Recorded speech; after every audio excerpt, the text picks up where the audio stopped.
the Watergate Hotel. But this simple storage unit may soon claim its own place in the criminal history of Washington, D.C. This is the place. Where did you put the recorder? I had the recorder right here behind that plastic bin. It was right here that this woman, speaking on camera for the first time, set up a bizarre amateur sting operation which would upend one of D.C.'s most famous murder cases, and she says endanger her own life. I honestly thought, he's going to kill me. We're talking about the notorious Chandra Levy case. This case had everything. It had power, it had sex, it had the nation's capital, it had a young woman on the rise. And now, because of this woman, the man once convicted of the murder will walk free. Do you regret making those recordings? I had that recorder because my gut instinct told me something was really wrong and something terribly could happen. Tonight, for the first time, you'll hear her story. Hear from that suspected killer himself. We're on our way to meet the man many are convinced attacked and killed Chandra Levy. And something else you've never heard. Sorry, I haven't heard from you. Actual voicemail recordings from the congressman at the center of Chandra's story. It's 11:45. Sorry, I've been tied up the last 2 days. So you already know that. In fact, we'll begin right there with what Condit left on 24-year-old Levy's home answering machine on a night in early May 2001. Maybe you're out of the country or something. Anyway, give me a call to pick up this message. The Democrat of Central California is wondering where Chandra is, and he's not the only one. I called up, and then she didn't answer. Bob Levy, an oncologist, and wife Susan are expecting their 24-year-old daughter back home in Modesto, California. She was shy. She really liked being at home. Yet her daughter was ambitious, dreaming of a career in law enforcement. You sound like you're very content with the program and everything. Oh, yeah. She'd even volunteered at her local police department before heading to the nation's capital. She got the internship at the Department of Prisons there, and I think she was interested in going to the FBI. The FBI would be in Chandra's future, but not in the way she imagined. After 9 months in D.C., the internship is over. Chandra cancels her gym membership and emails her landlord that she's heading back to California. Then I called again, then on the weekend she didn't answer. 5 days pass with no word. Chandra's anxious parents call police, who head to her apartment and make some noteworthy discoveries. It appeared to the police she was packed up, ready to go home. FBI Special Agent Brad Garrett, now an ABC News consultant, worked the Levy case for years. Her driver's license, her credit cards, Her cell phone? and her cell phone were still in the apartment. That's baffling to me and others, because the whole idea is when you're going to leave, you're at least going to take an ID. There were only two things missing: her keys and a ring. A gold ring with her initials CL in diamonds, a college graduation gift from her parents. What are you hearing from the police? Well, they were sort of nonchalant because what can they do? Police do canvass the area, including nearby Rock Creek Park. And Susan Levy begins her own search, looking through her daughter's cell phone bill. I saw this number that was being called many, many, many times. I decided to call that number, and it turned out to be Gary Condit, and he answered the phone. And what did you say? And I was kind of surprised, and I said, do you know where my daughter is? And I thought to myself, this is wrong. Come on in and make yourself home in my office, and I'll be back. Give me 10 minutes. Okay, I'll be right back. But why exactly was the congressman, a minister's son and married father of two, calling a young intern to get together? Give me a call. Give me a rundown on kind of what your schedule is. Things are looking pretty good for me today. Anyway, bye. Condit's always maintained he cooperated with police and voluntarily came in for questioning. But former D.C. Chief of Detectives Jack Barrett believes Condit was being coy. He admitted to the detectives that first night that they were dating. We didn't know whether it was a friendly relationship. We didn't know if it was a sexual relationship. He didn't admit that he had a sexual relationship with her. He did not. Word soon leaks that Condit and Levy did have something going on. She'd even dropped hints to her family. Listen to this home video. Terrence also one of our adventures in D.C., the Bureau of Prisons, and a congressman's friend. And Chandra had vaguely described a romance to her co-worker, Sven Jones. When she spoke of her relationship, she never offered a name. She just said powerful person. Someone who she was in love with, someone who she could see making a life with. Talk of a congressional sex scandal sets off a media firestorm. Police have questioned Congressman Gary Condit, who has reportedly said Levy spent some time in his Washington, D.C. area condo. In front of Gary Condit's office, the whole street was blocked off with TV trucks every day. Out in front of the Levy's house, the same thing, TV trucks, camera crews. Were you wondering or worrying for a second whether your father was somehow implicated in this? No, I knew he wasn't. I knew he had done nothing wrong, illegally wrong. When folks start calling my dad a murderer, it's wrong. Chad is Condit's eldest child, a top aide to the governor of California when the Levy case broke. He hadn't hurt her, hadn't obstructed justice, told the law enforcement people from the start what the deal was. The Levys aren't buying it and take their suspicions public. We would ask Congressman Condit and anybody else with information to please come forward. Please cooperate with the police. Do you know anything about where Chandra Levy is? From the very beginning, he was trying to protect his professional reputation as a congressman. Excuse me. He was the one that created this problem for himself. We had no place to turn other than to try and focus on him. Congressman, why won't you take a polygraph? It becomes the summer of Condit. American TV's saturated with daily images of the gaunt congressman, grinning through clenched teeth as he tries to maintain a facade of normalcy. Gotta get to work, guys. Wish I would have gave him better advice. I mean, I wish somebody would have. You have a relationship of friendship that is hard to explain. Yet his dad will have some more explaining to do. Did you urge Anne-Marie Smith to lie? People come forward alleging Condit had relationships with other women. He declines to discuss those allegations. And we identified a number of women that were dating him while he was here in D.C. and his family was back in California.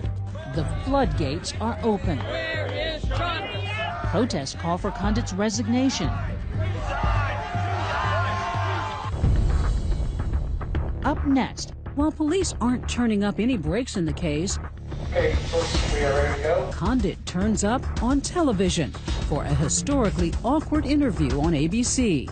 Congressman Condit, do you know what happened to Chandra Levy?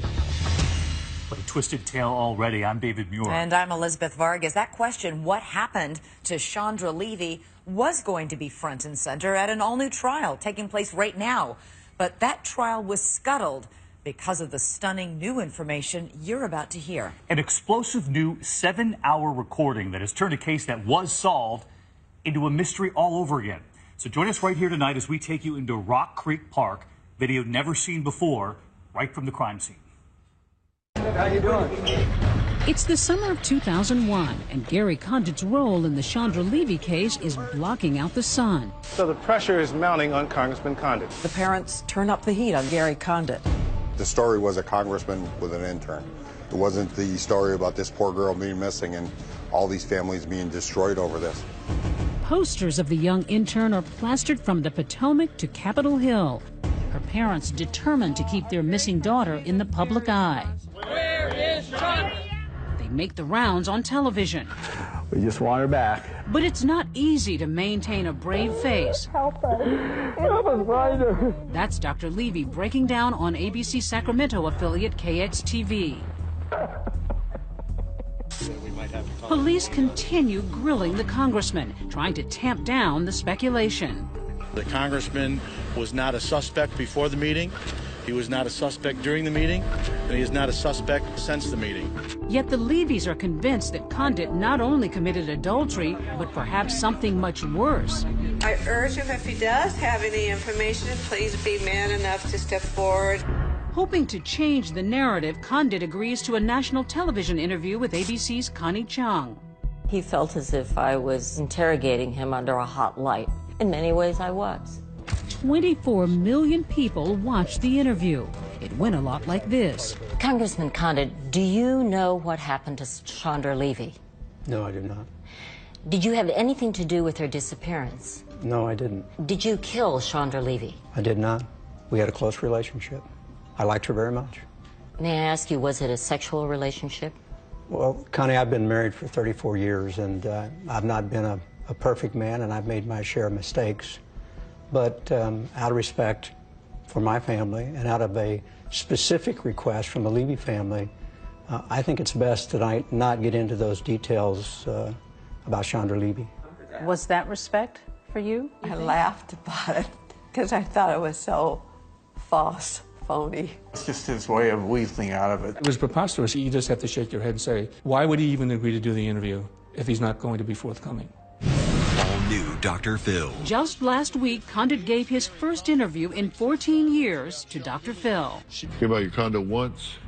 Well, maybe twice. He may have looked somewhat different, but he sounded pretty much the same. Why is it you will not answer publicly whether or not you had a sexual relationship with Chandra Levy? I haven't, answered that question publicly for 15 years, and I'm not going to change my position or my view on that today. But if Condit is reluctant to speak frankly, the forensic evidence speaks for itself. Chandra Levy's panties, taken from her apartment shortly after her disappearance, contained bodily fluids. DNA tests determined the fluids came from Gary Condit. And yet, think what you will of Gary Condit, there's no evidence he was involved in Chandra Levy's disappearance. Most of us in the police department and the FBI agreed that he was not our suspect, and that we needed to be looking elsewhere. The case of the missing Washington intern. As the case continues to dominate the news, it seems nothing can trump the story of the missing intern and her friendly congressman. Until, of course, something does. And then September 11 happens. What happened to you and your investigation and your detectives? The media attention went away. We lost a big helping hand with the FBI because devotion of resources to terrorism, things changed dramatically. With the world's attention diverted, the Levys are left with little to go on. Because there's no body, you still hope she's alive somewhere, like with any missing person. That's all you got is hope.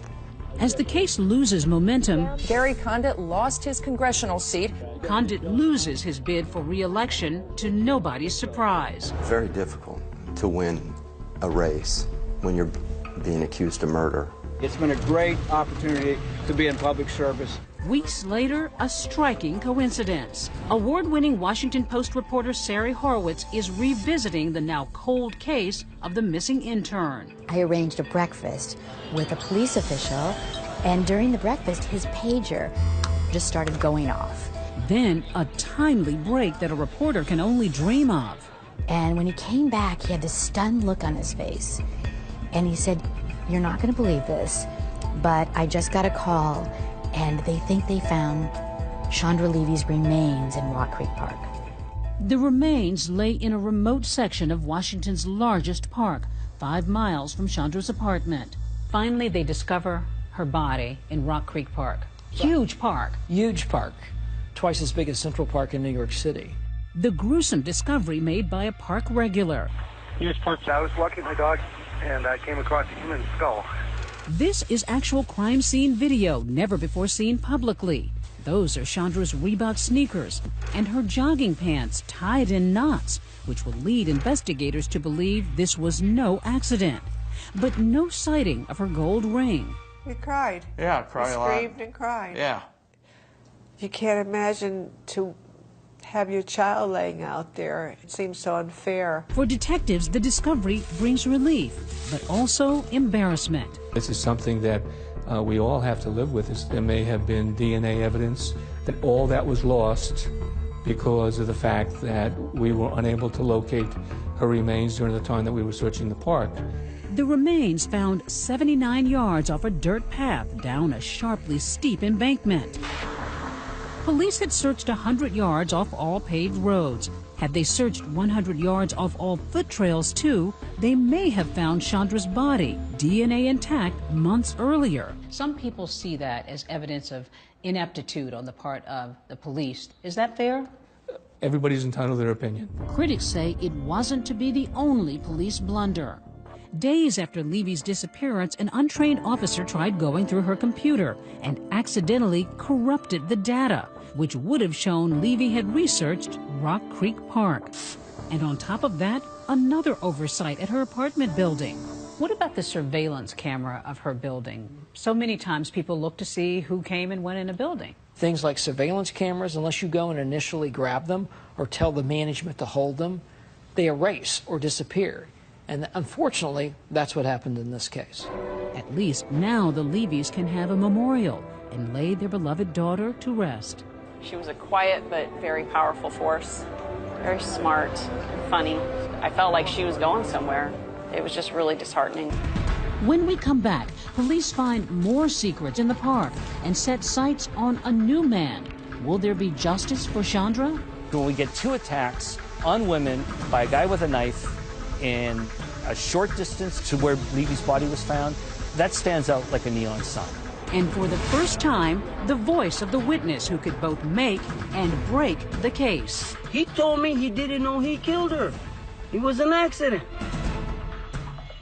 2020 continues with mystery in Rock Creek Park. Sprawling Rock Creek Park in Washington, D.C. With its 2,000 acres of lush trees, quiet streams, and wildlife, a perfect place for a walk or a crime.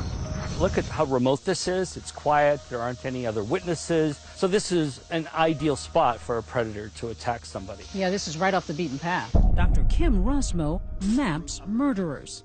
This is the apartment building near DuPont Circle where Chandra Levy lived. This is where Chandra Levy's remains were found. His title, Geographic Profiler.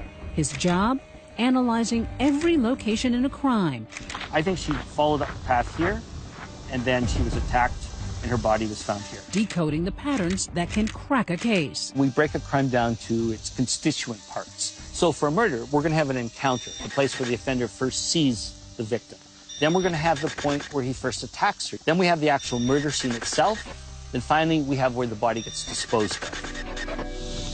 Rusmo was brought into the Chandra Levy case by the D.C. Metro Police and the FBI after focus shifted away from Congressman Gary Condit. We made it pretty clear to the prosecutors that we didn't think that Condit had anything to do with it. Instead, police gradually retrained their focus on this man who'd been arrested for attacking 2 female joggers in the park just 2 months after Chandra's disappearance. Not enough attention was being paid to a suspect who was hiding in plain sight. Both attacks occurred in similar park locations. Same sort of path, same sort of slope. This is probably even steeper, same sort of isolation. Both women fought off their assailant and survived. The first female jogger, the one who was attacked about 700 yards from where Levy's body was found, said she saw Gwandike in the Pierce Mill parking lot. And if you look at where Chandra Levy lived, the logical route would have taken her right through the Pierce Mill parking lot.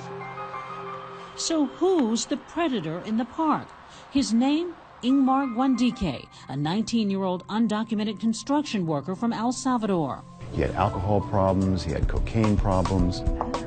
Sari Horowitz and her Washington Post colleague Scott Hyam published an explosive series of articles questioning why the Metro PD hadn't pursued Gwandike harder in the Levy case, given his disturbing M.O. He would sit at a park bench and he saw a certain type of female that something inside of him would compel him to give chase. He would sprint up behind them, grab them around the neck, and pull them off the trail. I'd seen an article in the Washington Post that talked about this guy called Gwandike who attacked 2 women in the park. The microgeography was identical. So I was curious, how had they dismissed him? Why would somebody who attacked a woman and possibly even killed her come back to the same area and attack 2 more women right after that? Because it worked for him. Gwandike's hit with a 10-year sentence for the attacks. But now, after those scathing Washington Post articles, police look at the Levy case with fresh eyes, zeroing in on Gwandike's activity around the time Chandra vanished. We know he didn't go to work on May the 1st. We know that he had marks on his face following the disappearance of Levy that he gave inconsistent explanations for. But you can only solve a crime through a confession, physical evidence, or a witness. But there's nothing to actually tie him to Chandra Levy. Unfortunately, One of the best means of finding physical evidence from the body had been lost because of its decomposition. But all is not lost. Coming up, police find something. Make that someone who they say will finally connect Wandike to Chandra Levy. The arrestee is Ingmar Wandike. And still to come, what role does this woman, an extra from House of Cards, and her secret 7-hour recording have to do with the case? I feel like I'm in the House of Cards. It's been nearly a decade since Chandra Levy's disappearance, and now prosecutors finally bring murder charges against Ingmar Wandike and take him to trial. The Chandra Levy trial is set to begin today. A case that once riveted the nation. What was it like for you being at that trial? It wasn't easy. Cameras aren't allowed in the courtroom, but the emotional testimony from 2 female joggers who survived Wandike's attacks take the gallery's breath away. It's almost like Chandra is testifying through these women on the witness stand.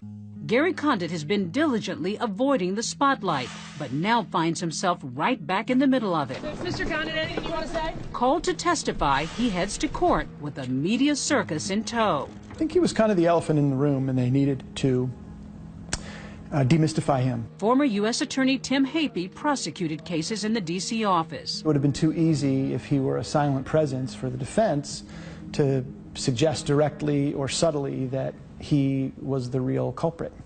A Condit sighting always makes headlines, but now prosecutors are hanging their case on a secret weapon. Today's one of the prosecution's star witnesses.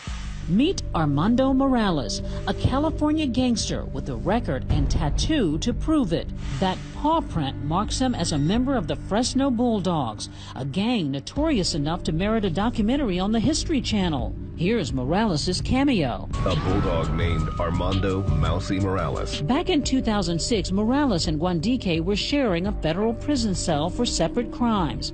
Now, on the stand, Morales makes a stunning allegation. Wandike made a detailed confession to the Levy murder. Juror Cherie Bacon. His testimony was convincing. He knew certain things.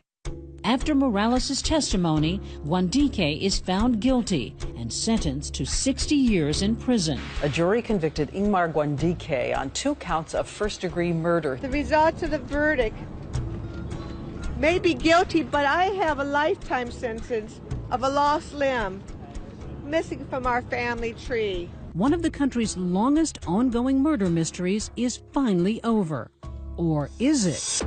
The conviction starts to wobble 2 years later when the defense discovers that the snitch, Morales, concealed a crucial fact from the jury. He'd had a history of working with law enforcement. Knowing those prosecutors, my guess is they had no idea until after the fact about Mr. Morales' prior cooperation. Maybe they should have. Honest mistake or not, it's a big enough deal to make some very big news. The accused killer is getting a new trial. What happened for you when you heard that Wandike was going to get a new trial? There was a part of me that said, well, maybe Mr. Condit's going to be asked to come back and talk a little bit more in depth.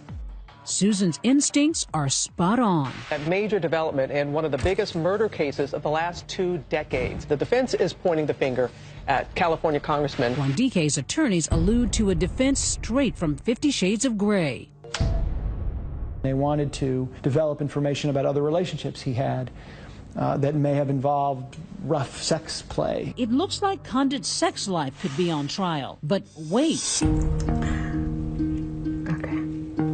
Out of nowhere, this woman is about to crash into the case. Things will never be the same. A 15-year-old murder case is turned on its head because of you. Did you ever expect that? No, absolutely not. She's reluctant to talk to us, saying she's in danger and keeps her whereabouts secret. You don't want us to say where you are? I feel unsafe.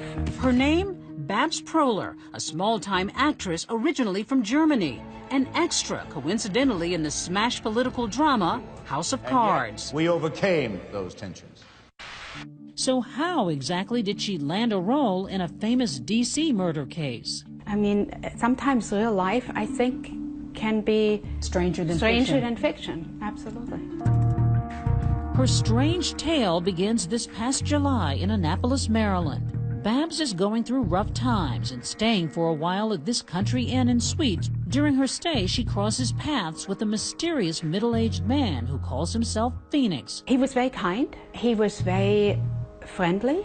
He seemed like a very personal, nice guy. Was there a spark going on here? No, there was no spark. But they grow closer and a friendship ensues. Phoenix even babysits Babs' golden retriever, Buddy, while she's out of town. That's him with Buddy, and Buddy actually has a paw up there on him. But don't let those sweet selfies fool you. Phoenix has a paw of his own, that tattoo marking him as a former gangster from the Fresno Bulldogs. He is, in fact, the same snitch who testified so convincingly at the Chandra Levy trial, Armando Morales. His face changed completely. It went from this gentle, kind, caring guy into a look that almost scared me a little. Trusting his new friend, Morales reveals he's just done 20 years in prison. I said, 20 years? You must have almost killed someone to be in for 20 years. And his answer was, I wish it would have only been one person. So what's he doing here? Morales explains he's the key witness in the upcoming retrial of Ingmar Guandike. While preparing to testify, the government has put him up in the hotel with a cell phone, a room key, and some cash, and strict orders not to blow his cover. What did you think? I was intrigued of his involvement, what he knew. She's intrigued enough to continue the odd friendship, but also scared that the criminal could hurt her or those close to her. So she makes a fateful decision. Babs says that for her own protection, she begins recording her conversations with Morales in the hotel, in the car, even in this storage locker where he's helping her organize her things. This is where you recorded it all, mostly. I did. Next, those secret recordings that will rock the Levy case and get a convicted killer out of prison. Let's go in there. He told me he didn't know he killed her. What started as a circus ended as a circus. A row of storage units near Annapolis, Maryland. Isolated, a little spooky. Maybe not the first place you'd pick to secretly record a career criminal. But then again, you're not Babs Proler. So this is the storage facility, and this is the unit that I worked with Armando. And you had your recorder on you when you were in here? I did. I put it actually right here on the shelf. Do you see yourself as some kind of an investigator? Is that what you're out to do? Are you out to get the attention? No, I didn't want to have my name really involved. It wasn't supposed to be exposed at all. I only started taping because I truly was afraid. 2020 has obtained 7 hours of conversations between Babs and her new friend Armando Morales. I got 22-year sentence for gang racketeering. The prison snitch so crucial to the Chandra Levy investigation. I feel like I'm back on TV, like an episode of House of Cards, you know? Funny. The tape seems to reveal that the ex-con Armando Morales hasn't forgotten his gangster past. I brought a hoodie. I bought dark clothes. I was ready to confront that. He's not going to get away with that. And listen to how he brags about cooperating with law enforcement to put Ingmar Guandike away for the Levy murder. I'm under the protection of the U.S. government.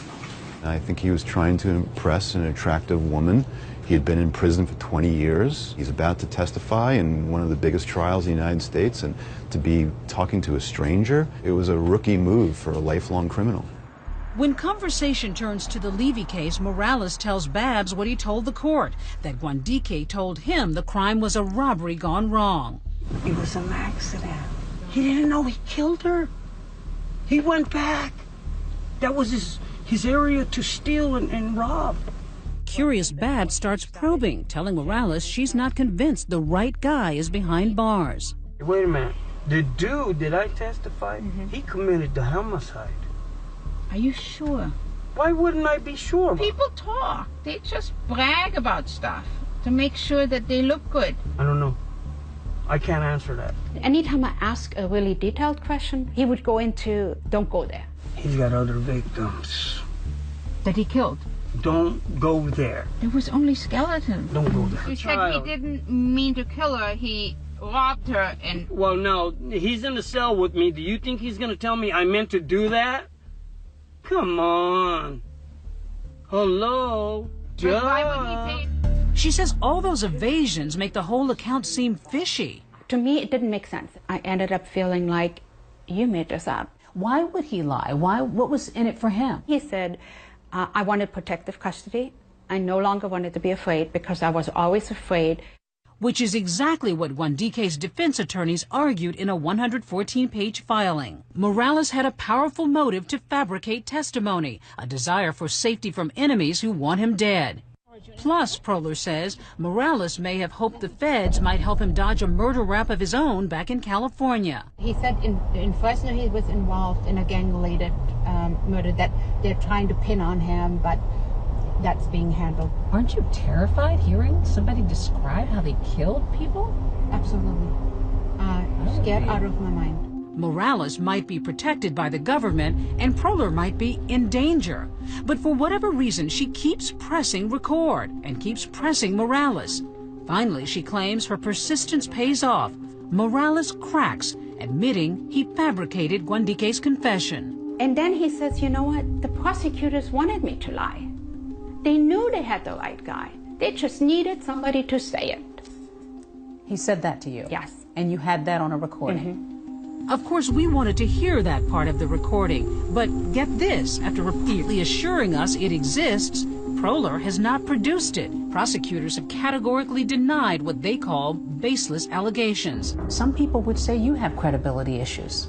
Make that legal issues too. We've discovered Proler has a checkered past. The suggestion is that you've had aliases, that you've had sort of a sketchy past yourself. No. I was married twice, and I had my name officially changed after the divorce. There's also an accusation of theft. What about the theft? Were you charged? I was charged.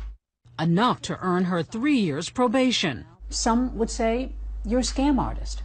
True? I've never taken anything from anybody. I have not taken money. What am I trying to scam out of this? Okay, maybe it was just a passion for justice that then drives Proler to reach out to Chandra Levy's mom, Susan. What did she say? Morales lied about Wandike's confession. And what are you making of this? And I thought, oh my God, this is so weird. Why don't you send a tape for both the prosecutor and the defense team? You send it to them. The prosecutors met with me first. They couldn't have liked this. No. But if prosecutors listened to the same recordings we did, they didn't hear Morales confessing. They heard him sticking to his original story. He told me he didn't know he killed her. It was an accident. He didn't recant his testimony. In fact, he doubled down on his testimony. Morales' attorney tells 2020 he never told Babs he made up the confession. Despite all that, this past July, the bombshell detonates.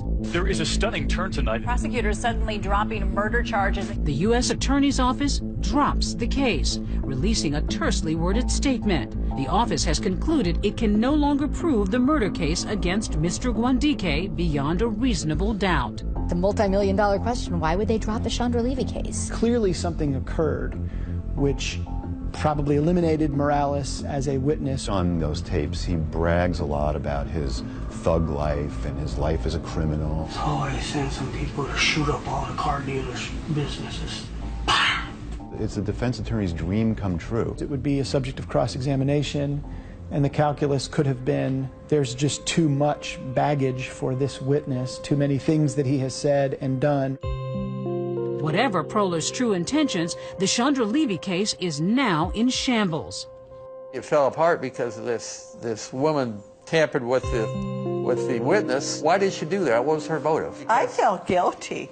I felt really bad about what happened. Why? Oh, I thought, well, maybe I should not have called this number. The Levys now have the rest of their lives to ponder the what-ifs. And Proler says she's worried Morales will come after her for revenge. His current whereabouts, unknown. My life has been affected negatively. I'm moving from hotel to hotel right now. I'm afraid. Why'd you decide to talk with us? I believe that the truth needs to come out. I think somebody out there knows something. I've tried to be brave through all of that. Still to come, we've heard from everyone else. Now, hear from the man once convicted of killing Chandra Levy himself. We're on our way to meet Ingmar Wandike. Just weeks ago, during a visit to Rock Creek Park, where Chandra Levy's remains were discovered, Hello? 2020 producers got an unusual phone call.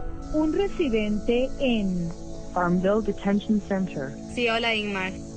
The undocumented immigrant, recently freed from a 60-year sentence for the murder of Chandra Levy, sits in an immigration detention facility, awaiting deportation, and now has agreed to speak only with 2020. Hello, Ingmar? Sí. Immigration and Customs Enforcement has a strict no-camera policy in their facility, so we give Wandike a call. Have you ever harmed a woman? Have you ever shoved or hit a woman? Mire, cuando a mí yo caí preso, ¿verdad? Por haber atacado a dos mujeres. This could be your last chance to set the record straight. Did you attack Chandra Levy? Yo nunca conocí a Chandra Levy, nunca tuve un contacto con ella, y nunca tuve comunicación con Chandra Levy. Did you confess to Morales? Nunca, con hermano Morales, nunca hablé nada de Chandra Levy. Yo soy inocente de todo lo que me acusaron de Chandra Levy. He sounds a bit rehearsed, so we decide to fly down to the highly secured detention facility in Farmville, Virginia, to look Wandike in the eye. We're about to sit down with Wandike. I'm going to show him a picture of Levy and ask him, face to face, if he killed her. Inside, he continues to maintain his innocence, saying he's found salvation for his previous crimes. Wandike seemed anxious to talk to us. He was filled with lots of details about why he's innocent. And of course, he denied that he ever touched or killed Chandra Levy. 15 years after Chandra Levy first went missing, here's where things stand today. The prime suspect, Ingmar Wandike, wants to stay permanently in the U.S. It's unlikely that will happen. He's clearly got aggravated felonies, which is grounds for deportation. Disgraced Congressman Gary Condit is out of politics and for the most part out of the public eye. But there he was last week plugging his new book on Dr. Phil. I'm not the victim in this. The real victim in this is Chandra and her family. The reporters Sari Horowitz and Scott Hyam wrote a book about the tangled investigation called Finding Chandra. Both insist the misguided focus on Condit is the reason Levy's killer is not behind bars. From the beginning to the end, terrible mistakes by police and prosecutors, and in the end, no justice. The investigation is described to 2020 as open but not active.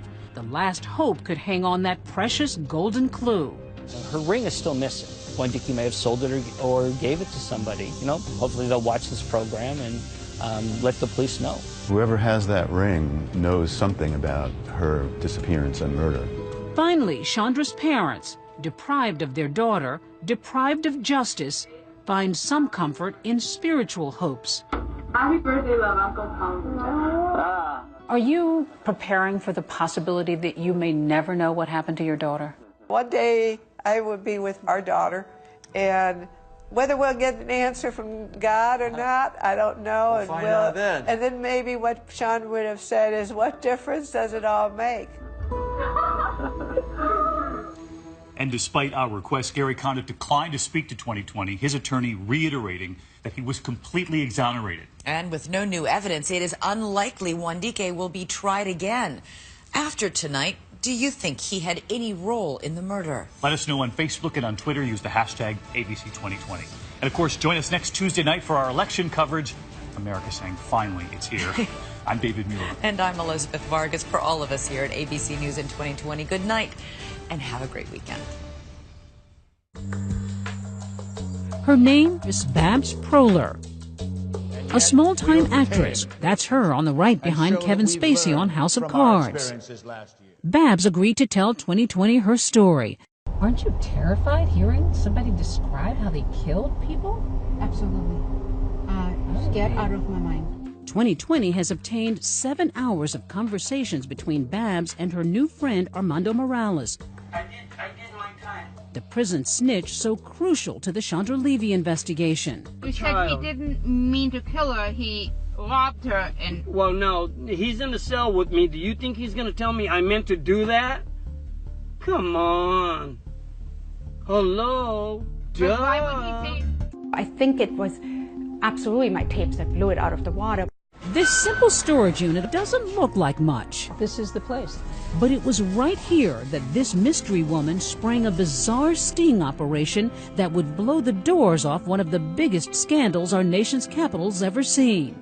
We're talking about the Chandra Levy murder case. Disappearance of a college student. A story that captured the nation with a riveting combination of sex, politics, and police procedure. A story that devastated a family. Torpedoed the career of an aspiring congressman. May I ask you, was it a sexual relationship? And now, because of this woman, is an unsolved mystery once more. Babs Proler is speaking exclusively with 2020 about her story that began this July when she ran into Armando Morales, the jailhouse snitch and star witness in the Levy case. Where did you put the recorder? I had the recorder right here behind that plastic bin. What did you think? I was intrigued of his involvement, what he knew. The dude that I testified, he committed the homicide. Are you sure? Why wouldn't I be sure? People talk. They just brag about stuff to make sure that they look good. I don't know. I can't answer that. The light went off in your head. Yeah, to me it didn't make sense. And I ended up feeling like, you made this up.